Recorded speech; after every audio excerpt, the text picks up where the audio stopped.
si vous n'avez pas lu, moi, comme le Seigneur m'a appelé et m'a rempli et il m'a pris afin que je travaille avec lui. Il m'a donné la force.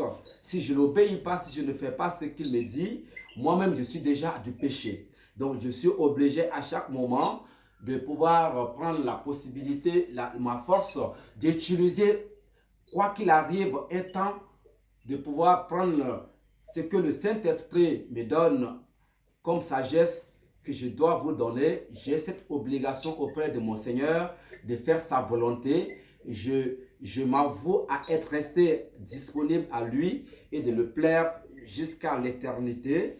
Donc moi, j'ai l'obligation de prendre mon temps et de trouver un temps que Dieu me donne afin de pouvoir le louer, le glorifier et avoir sa parole pour vous donner ce que le Saint-Esprit dit. Maintenant, Seigneur, je prie à toi.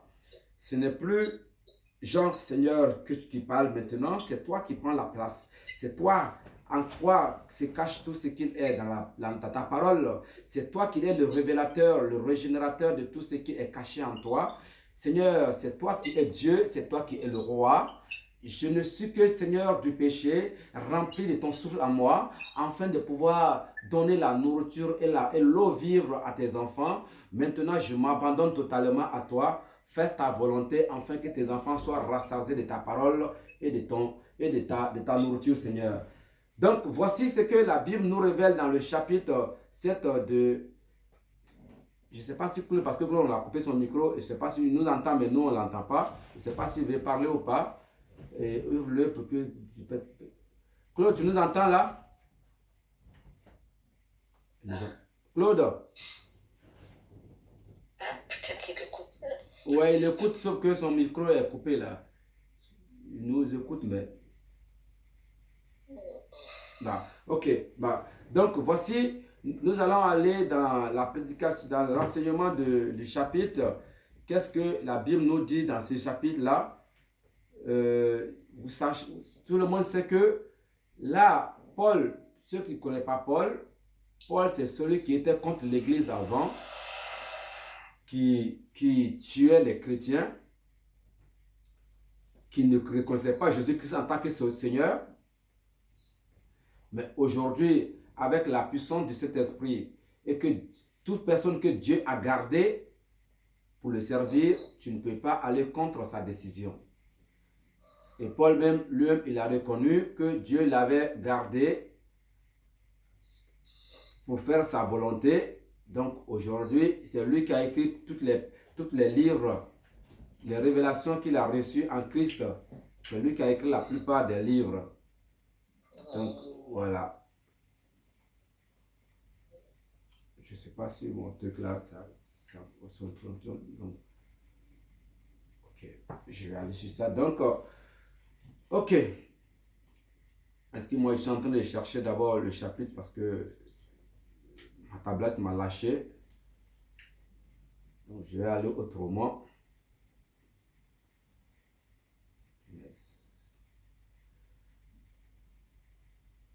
Ouais, chapitre 8. Donc, voici ce que la Bible nous dit. Ici, Paul nous relaxe au commencement. Il nous dit, ici, il commence d'abord sa prédication par quelque chose que nous devons comprendre. Il nous dit ici, au premier verset, il dit, passons à un problème. Pourquoi Paul a décidé qu'on passe à ce problème? Parce que les chrétiens l'avaient écrit une lettre quand il était en prison pour lui demander, mais Monsieur Paul, l'apôtre Paul, nous avons un problème. C'est bien vrai que nous sommes des chrétiens, nous sommes nés de nouveau, nous mangeons le corps de Christ, nous buvons le sang de Jésus-Christ, nous sommes toujours à l'église, nous payons les dîmes tous les jours, mais il arrive des fois, comme j'ai perdu mon papa, et que la tombe de mon père qui est décédé, il arrive des fois que je suis obligé chaque fois d'aller faire des prières sur sa tombe. Ben, aussi, avant que je ne connaisse Christ, mon papa avait une eau là, que j'adorais, Et toute la famille devait se présenter là-bas pour qu'on aille l'adorer. Et comme maintenant je connais Christ, donc quand je vais, mes amis qui me disent, mais pourquoi toi tu donnes ton cœur à Christ et tu continues d'aller adorer ces taux-là? Bon, aussi, il y a des jours qu'on dit, bon, comme mon grand-père était le chef du village, de tel village, et comme il a servi beaucoup de monde, il est mort. Donc, on a décrété une journée. Cette journée-là, on doit faire une fête pour l'honorer. Maintenant, quand je vais là-bas, que je vais à l'église, les gens me disent, mais pourquoi tu vas à l'église? Donc, nous, on t'envoie cette lettre-là, M. Paul, en tant que tu es en prison à Rome, en Italie. Nous, on t'envoie cette lettre-là, afin que tu nous éclaircis clairement quel est ce que nous, on peut faire. Parce que, moi, je sais que, même si je vais là-bas, dans mon cœur, si je sais que je suis chrétien, ou je suis en Christ, ou je suis un nouveau baptisé, ou je suis baptisé en Christ, je peux aller, mais je ne pratique pas, je suis avec eux. Et voilà pourquoi Paul a écrit cette lettre aux chrétiens. Le Saint-Esprit a inspiré Paul à écrire cette lettre.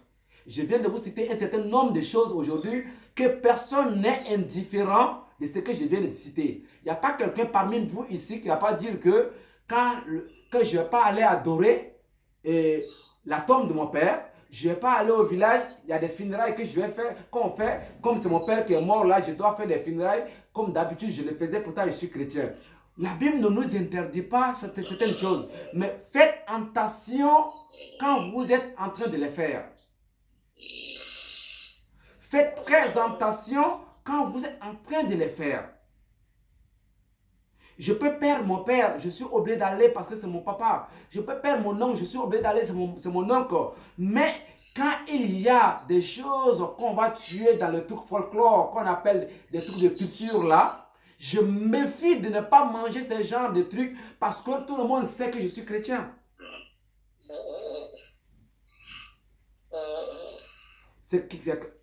Donc voilà ce que la Bible vous dit.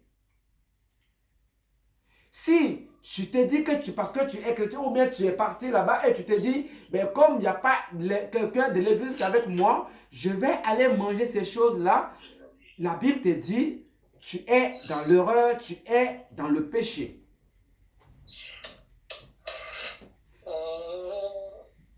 Tu es dans le péché. Donc ici, quand les chrétiens ont envoyé cette lettre à Paul pour demander cet enseignement, parce qu'ils étaient aussi comme nous. Exemple, moi aujourd'hui je perds mon oncle et que j'arrive chez moi au pays, sachant que chez moi, ceux qui connaissent chez moi, nous avons des cultures sataniques chez nous les Sénéfaux en Afrique. Donc du coup, j'arrive là-bas, on me dit, ben, comme Jean il est venu, il y a telle chose qu'on faisait, lui-même il connaît, il faudrait qu'il va donner telle chose à telle chose. Et moi, étant chrétien, je leur dirais que il n'y a même pas longtemps, pour vous dire vrai, il n'y a même pas longtemps, on m'appelle pour me dire qu'il y a un truc chez nous qu'on appelle le poro, que les gens doivent faire l'initiation. Et ma petite soeur m'appelle, même jusqu'aujourd'hui qu'elle m'appelle, elle m'appelle pour me dire, comme mon fils a fini de faire l'initiation, c'est le moment de les consacrer et il faut de l'argent. Je lui ai dit, mais moi je ne suis plus dans ces choses, ces genres de trucs. Elle m'a dit, non, mais si tu me donnes, ce n'est pas toi qui fais. J'ai dit, mais mon argent que je vais te donner là, tu vas prendre pour faire quoi? C'est pour aller acheter quoi que ce soit. Oui, non, mais tu fais comme ça là que tu ne m'as pas donné. J'ai dit, mais attends, tu me prends comme qui là? Non, mais tu me donnes, ou bien si tu veux, tu donnes à quelqu'un. Je dis, mais même si tu donnes à quelqu'un, qui a donné l'argent? Après, j'ai appelé, c'est un exemple que je suis en train de, c'est un témoignage que je vous dis. Après, j'ai appelé, ça ne fait pas longtemps, ça ne fait même pas encore 2 mois. Hein.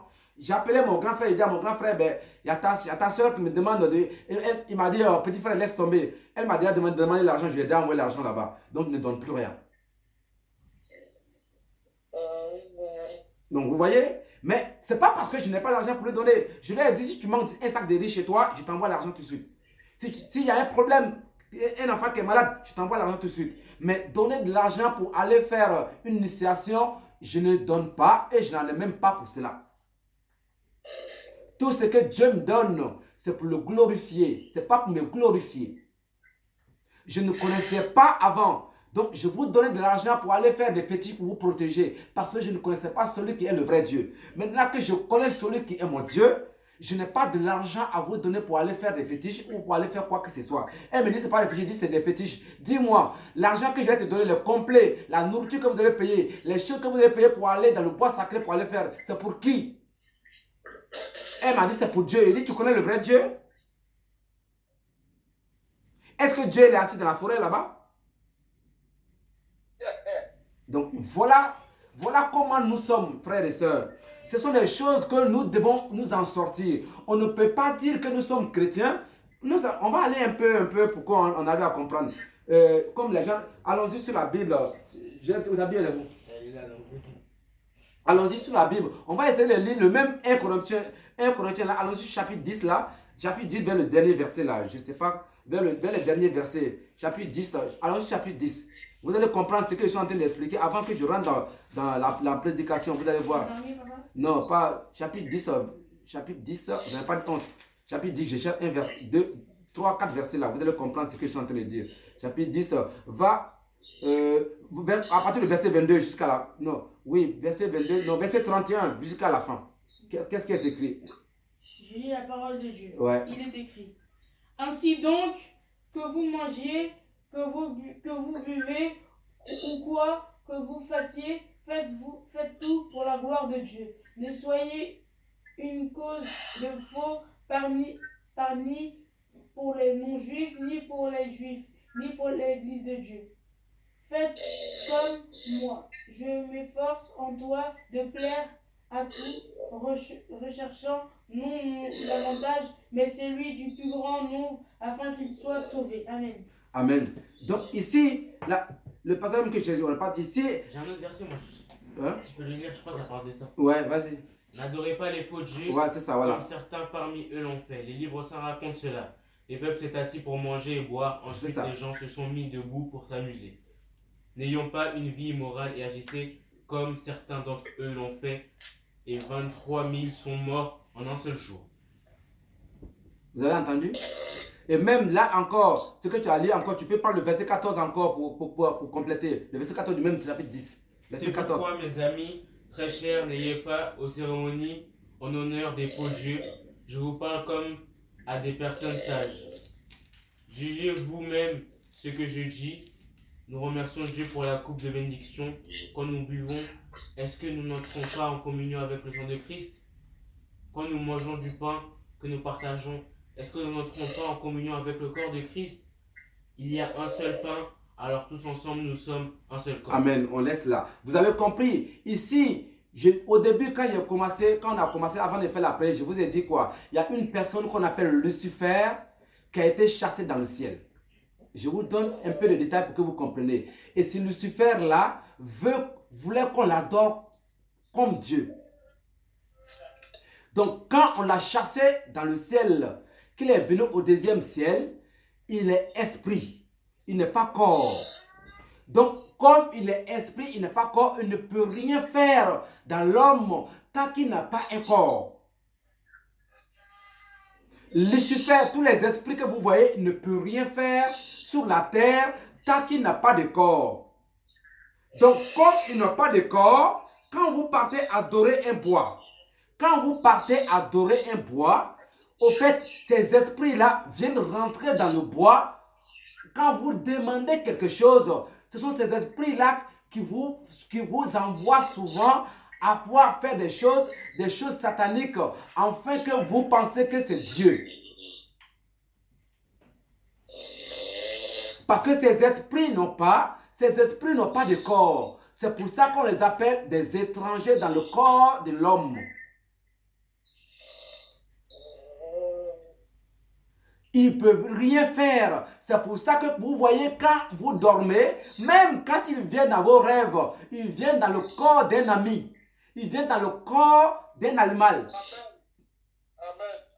Vous comprenez? Ils ne peuvent pas venir, eux-mêmes en esprit. S'ils viennent en esprit, vous allez avoir peur d'eux, vous allez fuir d'eux parce qu'ils sont vilains à voir. Donc, ils sont obligés de prendre le corps de l'un de tes amis ou l'un de tes... Quand quand on vous parle des femmes de nu, les femmes de nu, tu vas voir que c'est l'une de tes anciens camarades ou d'une connaissance que tu connais il y a longtemps, que l'esprit prend ce corps-là afin de venir vers toi. Donc, quand vous partez adorer des dieux, quand vous partez adorer des idoles, ces idoles-là, ce sont des esprits mauvais qui sont dedans. Ces esprits qui sont dans l'air-là, qui viennent rentrer dans ces trucs-là que vous adorez. Et quand vous les adorez, vous n'adorez pas Dieu, mais plutôt ces personnes. Je prends un exemple devant vous. Si je perds mon oncle peut-être il m'a aidé, qui a fait tout pour moi, et il est mort. J'estime, franchement, j'ai un amour pour lui. C'est vrai. Maintenant, on l'enterre. Et moi, je viens chaque année pour venir tuer une poule. Et quand je tue la poule, je vais chez un marabout. Le marabout me dit, ton oncle est décédé il y a tel moment-là, demande que tu lui donnes un mouton. Pourtant, je sais que, toi qui connais la Bible, tu sais que l'homme est chair, corps et esprit.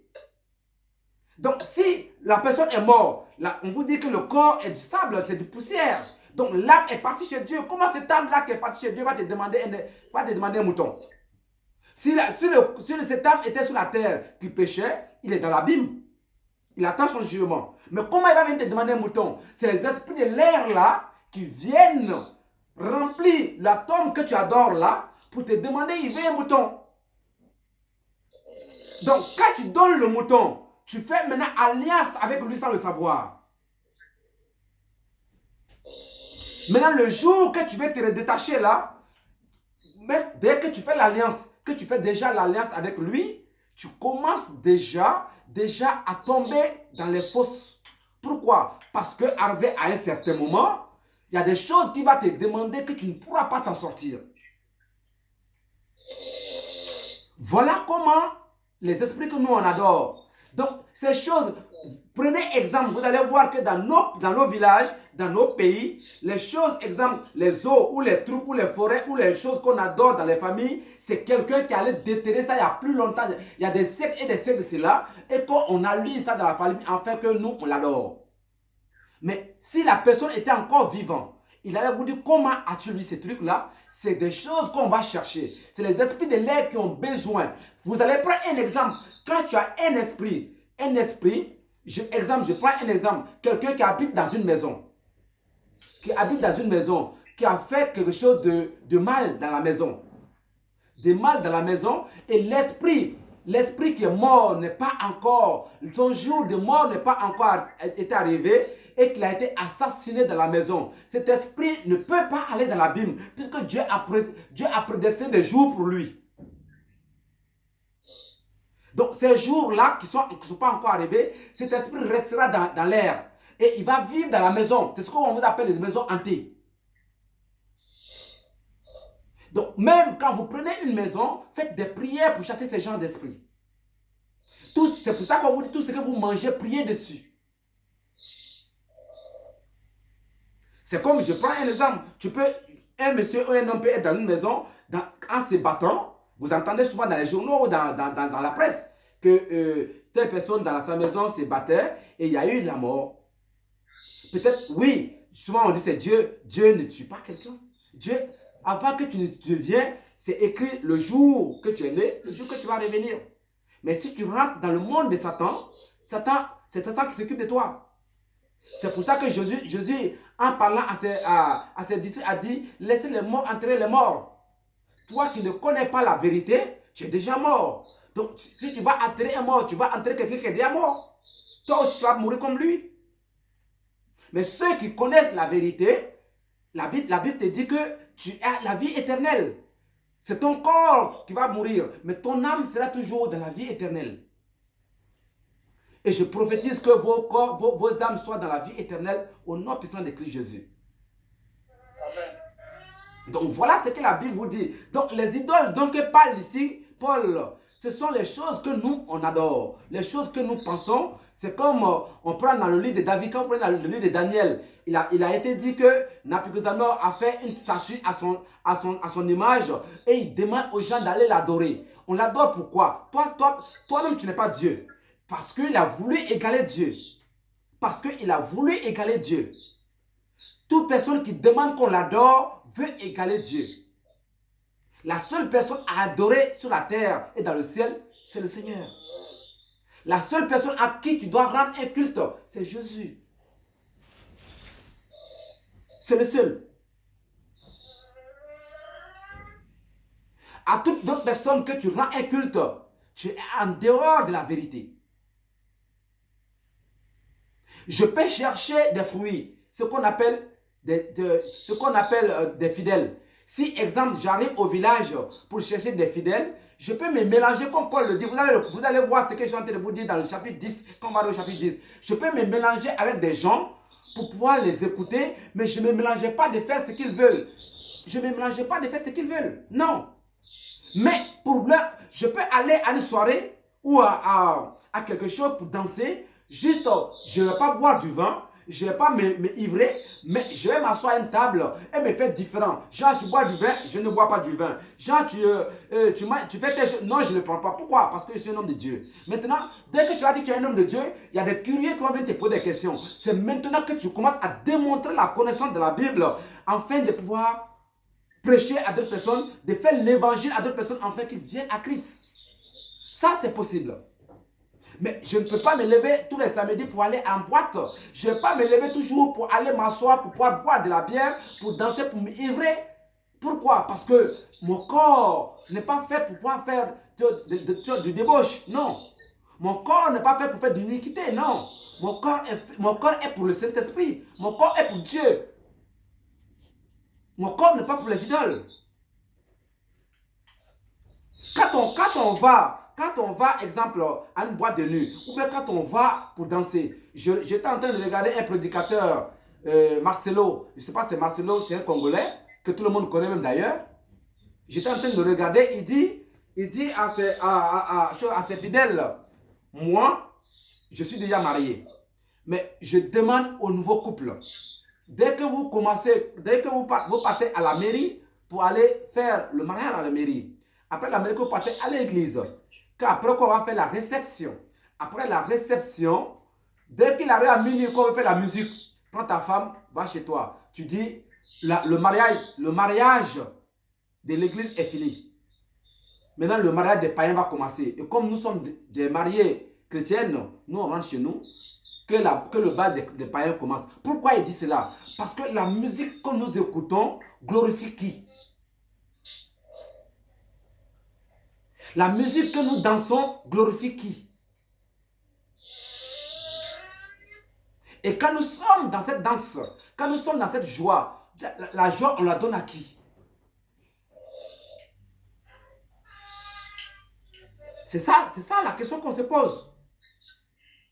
Et c'est comme j'entendais quelqu'un qui me disait une fois que quand il écoute la musique de Roga du Congo, franchement, il a envie de danser. Mais il se pose la question, est-ce que ces âmes ne sont pas dans des trucs sataniques, comme on appelle la rose croix? Et après lui-même, il définit, effectivement, c'est vrai. Donc, quand tu danses cette musique, même quoi que tu en aies, quand on la met auprès de toi, tu as envie de lever les pieds. Ceux qui connaissent je sais pas, oui? Ouais. Voilà.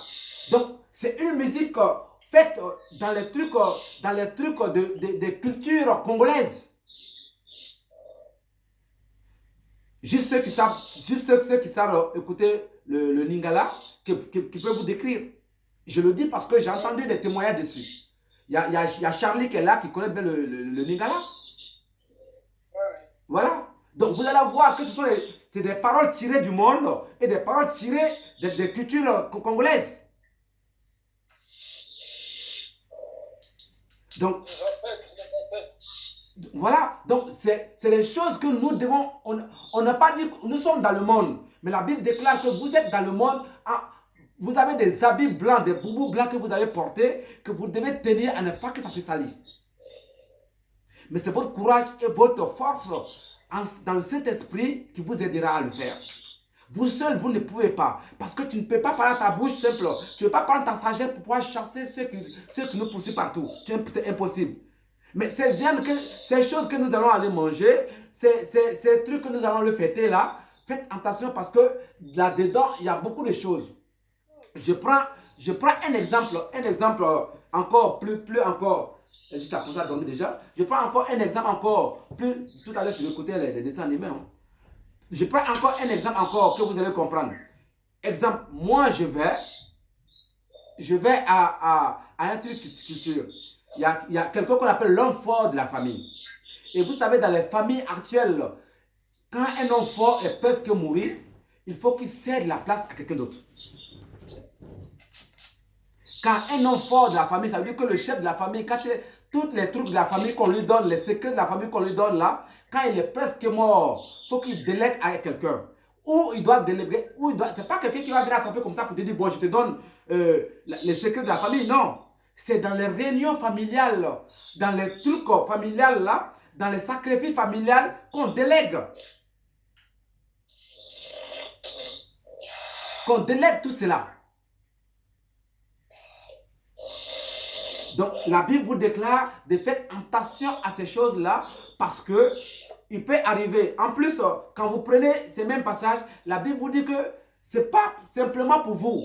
Celui qui connaît Christ, tu peux recevoir ces genres de choses, mais pour ne pas qu'une personne, je prends un exemple, moi qui vous donne la connaissance de la parole de Dieu, dans lequel que le Saint-Esprit utilise mes lèvres pour vous enseigner, imagine que toi, vous et moi, on se trouve à un lieu où on nous donne de la viande de sacrifice.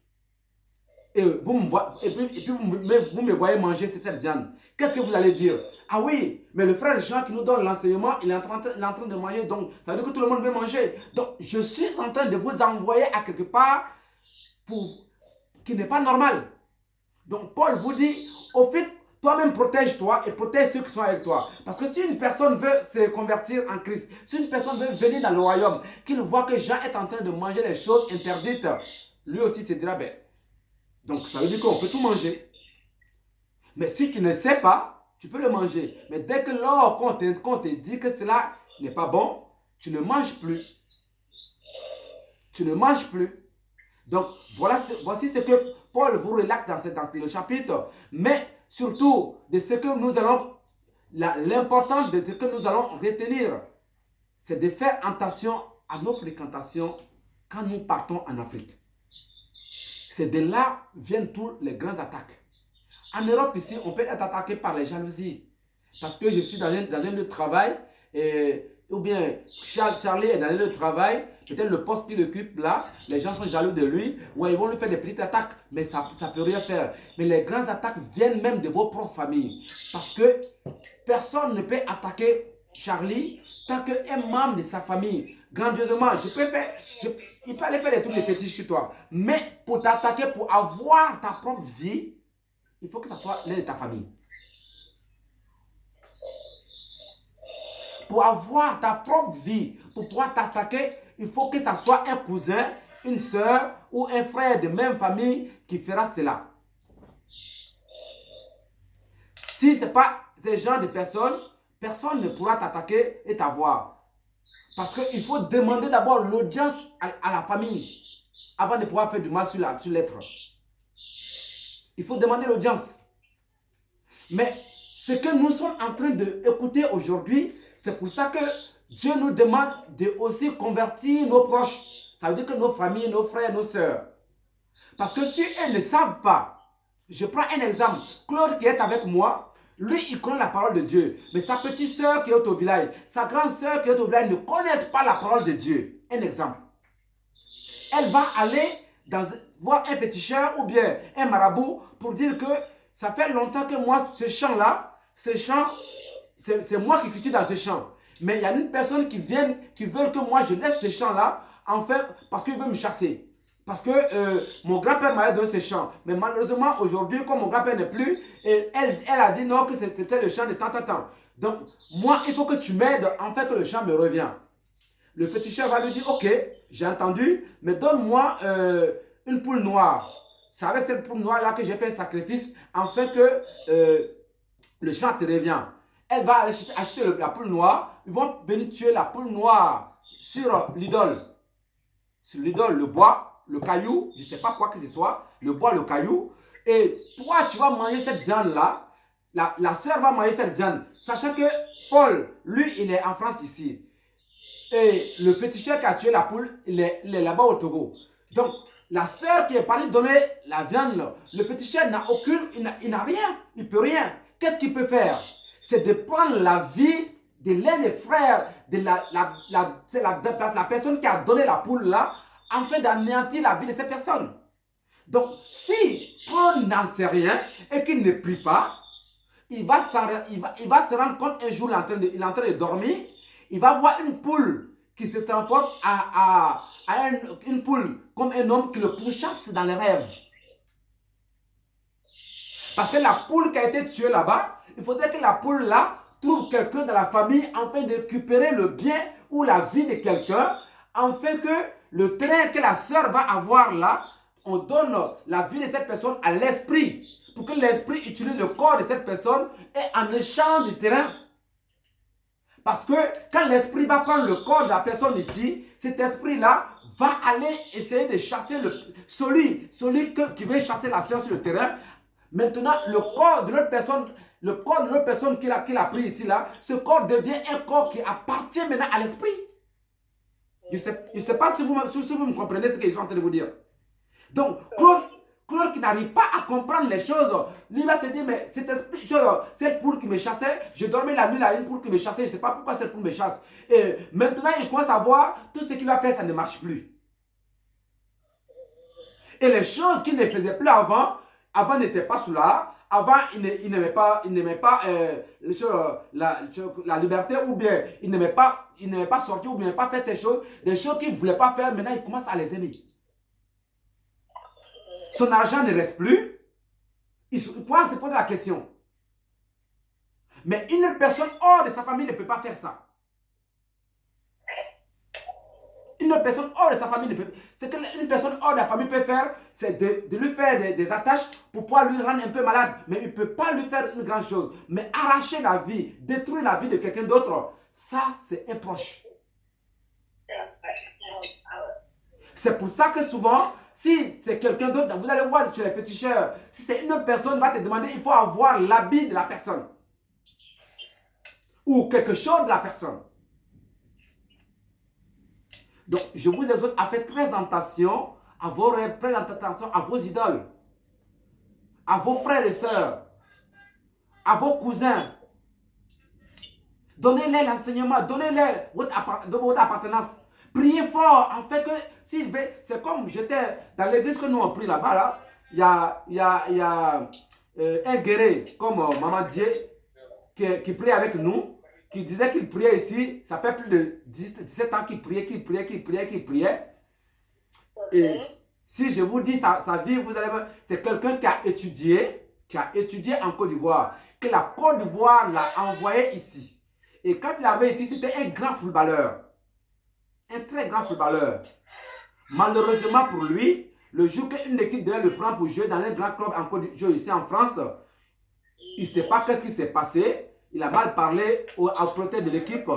Il n'a pas été pris. Malheureusement, il a fait ses études à la Sorbonne. Jusqu'à aujourd'hui, il n'a pas de travail. Je vous parle de quelqu'un qui a déjà 62 ans. Sa vie est comme une vie qui passe comme ça, à vide. Donc, il dit un jour, il priait ici, il priait. Et quand il est parti au pays, il a donné une paire de chaussures à l'un de ses grands frères. Et quand il priait, il a vu son grand frère là qui a pris ses chaussures pour aller faire quelque chose sur ses chaussures là. Et quand lui il priait, il a vu que le grand frère est tombé malade. Et 2 jours après, son grand frère l'appelle pour lui dire, hey, mon petit frère, tu pries à quelque part là, fais attention, ne prie plus là-bas parce que tu es en train de... Ta prière là, c'est pas bon là, parce que nous on souffre ici. Donc, vous voyez. Et lui, il a compris tout de suite que le rêve qu'il avait fait il y a 2 jours, c'est là, ce rêve avait une alliance avec ce que lui il a reçu. Et je vous dis, il a continué à prier. Et le frère continue à faire toujours des incantations, en fait que lui, l'argent qu'il trouvait ici, qu'il envoie là-bas. Mais je vous dis, aujourd'hui, le frère, il est mort. Son grand frère, il est mort. Donc, c'est ça. Souvent, nous sommes dans des familles. Quand la Bible nous dit, tant tant que tu ne quittes pas ton frère, ta soeur, c'est parce que quand tu vas commencer à connaître Christ en toi, quand Christ va prendre toute ta vie, tu commences à comprendre les choses qui se passent dans ta famille, c'est pas parce que tu vas rejeter la famille. Lui, il n'a pas rejeté son frère, mais lui, il priait pour se protéger. Mais si son frère ne veut pas arrêter de faire ces incantations-là, c'est ce qu'il a envoyé. Donc, c'est ce qu'on vous demande de prier, frère. Frères et sœurs, c'est ça la Bible, c'est ça la connaissance.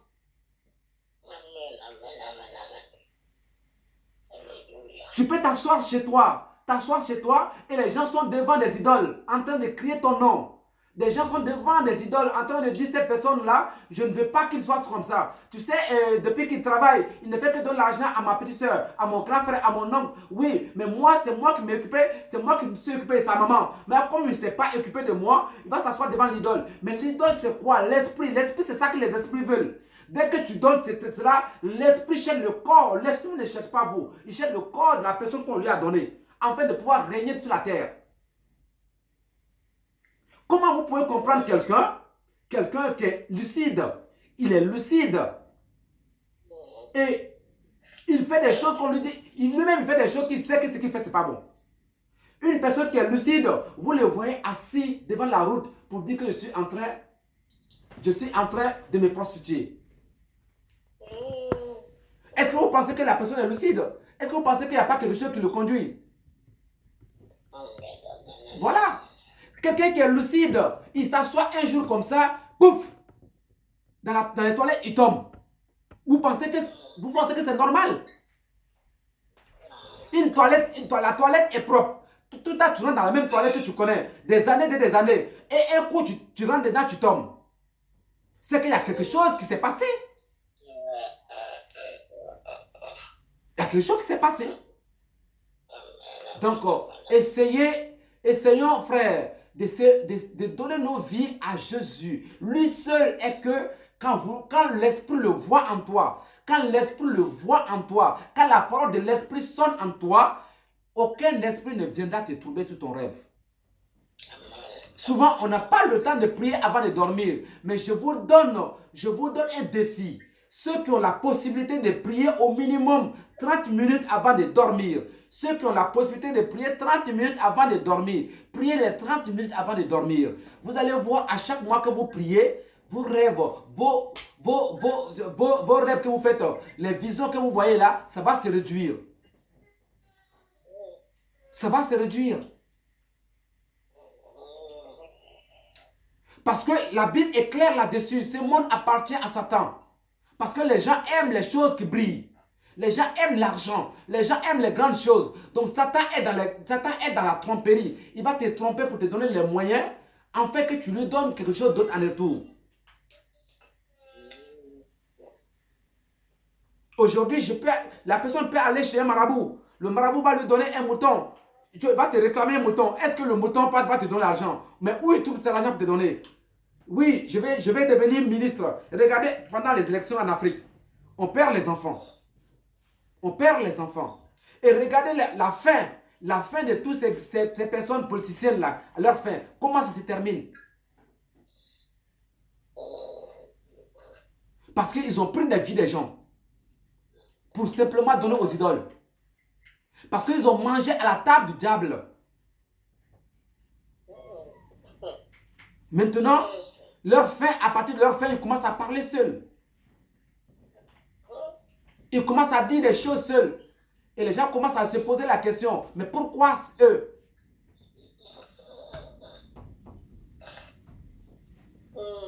Je reprends encore un témoignage d'un autre homme de Dieu qui disait, il dit, quand il dit, si vous voyez aujourd'hui que je suis rentré dans la parole, j'ai pris une décision avec Dieu, un serment avec Christ Jésus.